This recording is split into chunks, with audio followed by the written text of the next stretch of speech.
In April 1912, newspapers around the world were full of the tragic story of one of the most famous ships in history, the Titanic. At the time, the Titanic was the largest passenger ship in the world. She was nearly 270 meters long and over 53 meters high, with 9 decks. She was owned by the White Star Line. The Titanic left the port of Southampton on the south coast of England on the 10th of April 1912. She stopped briefly at Cherbourg in France and Queenstown, now called Cove, in Ireland, and then started her journey across the Atlantic towards her final destination, New York. She was carrying 1,343 passengers and 885 crew members. The trip to New York was her maiden voyage. Some passengers in first class were rich and famous, but most second and third class passengers weren't rich. They were people from across Europe travelling to America to start new lives.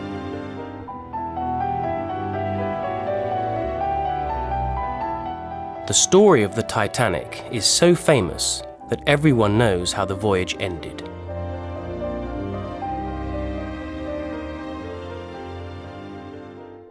Just before midnight, on Sunday the 14th of April, as she was sailing towards the coast of North America, the ship hit an iceberg and was badly damaged. 2 hours, 40 minutes later, the ship sank. Tragically, there weren't enough lifeboats, and only 710 people survived.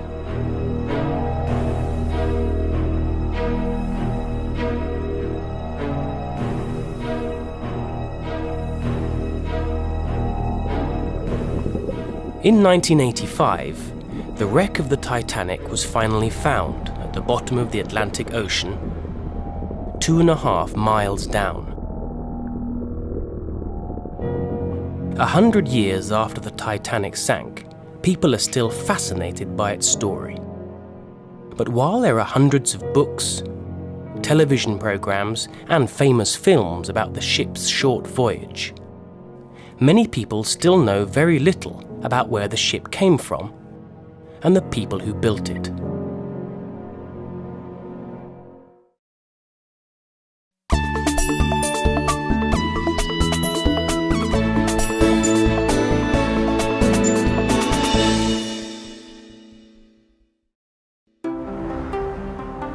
The birthplace of the Titanic is Belfast. Belfast is the capital city of Northern Ireland in the United Kingdom, and the city was famous for shipbuilding in the 20th century. The Harland and Wolff shipyard, where they built Titanic, still exists today. You can see the dock where they finished the ship.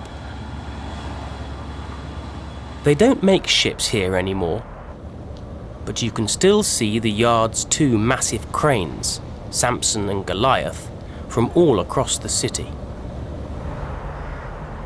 Today, the old shipbuilding area of Belfast is called the Titanic Quarter.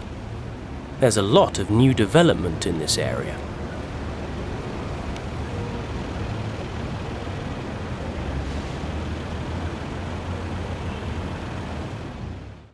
And there's a huge new Titanic signature building at the old shipyard where you can learn more about the ship. From the outside, this amazing new building looks like the bow of the Titanic.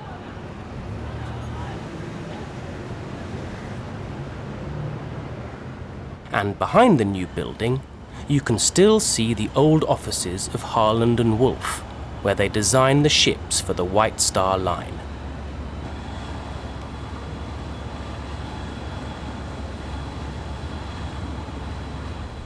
This building is empty today, but in 1900, there were hundreds of people working here, and around 15,000 people working in the shipyards.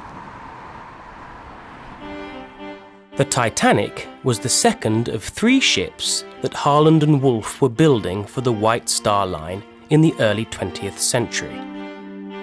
The plans for the Titanic and its sister ship, the Olympic, were almost identical, both inside and out. But the Titanic was slightly bigger.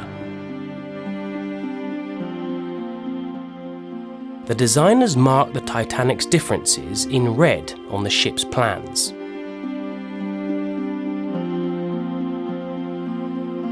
You can see these original plans at the Ulster Museum of Folk and Transport's Titanica exhibition in Belfast.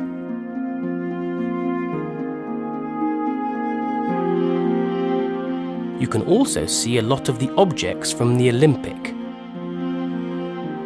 The Titanic had identical items on board when she sank.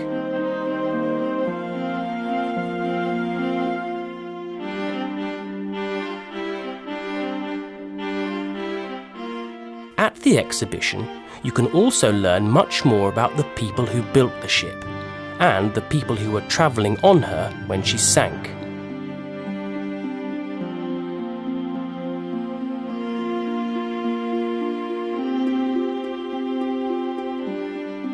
And this is just one of many Titanic exhibitions around the world.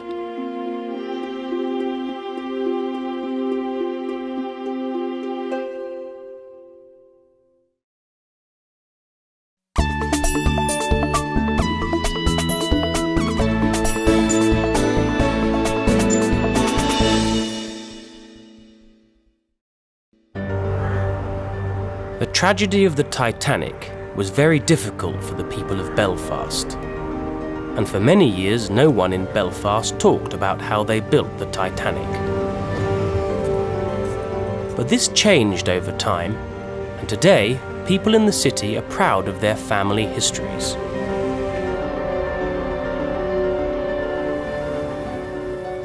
There's a memorial to the men of Belfast who died on the ship outside the City Hall. And tour guide Susie Miller has her own very special family story. I can remember, as a small child, my grandmother taking me to see the Titanic Memorial, which stands in the grounds of Belfast City Hall. And she pointed up at the name Thomas Miller on the plinth and told me that that was my great-grandfather. My great-grandfather worked here in Harland and Wolff in the shipyard which built Titanic, and he had helped to construct the engines for Titanic and its sister Olympic. And Tommy Miller has a special place in the history of the Titanic. He's unique. He's the only one of the crew who worked on the construction of Titanic for Harland and Wolff and then worked for White Star as one of the crew. Like many people on the ship, Tommy was leaving Ireland to start a new life in America. Before my great-grandfather left Belfast, he said his goodbyes to his 2 sons, and he gave each of them 2 new pennies dated 1912, and he told them not to spend those coins until the family was all together again. Sadly, Tommy was one of the crew members who died, but his family never forgot him. My grandfather kept those 2 pennies all of his life, and he passed them down through the family, and we still have them in the family today. But why is the story of the Titanic still so famous after 100 years? Susie Miller thinks that there are 2 reasons that people will always be interested in the Titanic. You've got the biggest ship in the world, with the richest people in the world and the poorest people in the world, sailing across the Atlantic, and on the maiden voyage, it hits this iceberg and it's a disaster. And within that bigger story, there are all these little threads of stories, individual stories about families and people who were heroes and people who were cowards and people who were villains. So you've got all those elements within it. So I think those 2 things combined give you a really good story.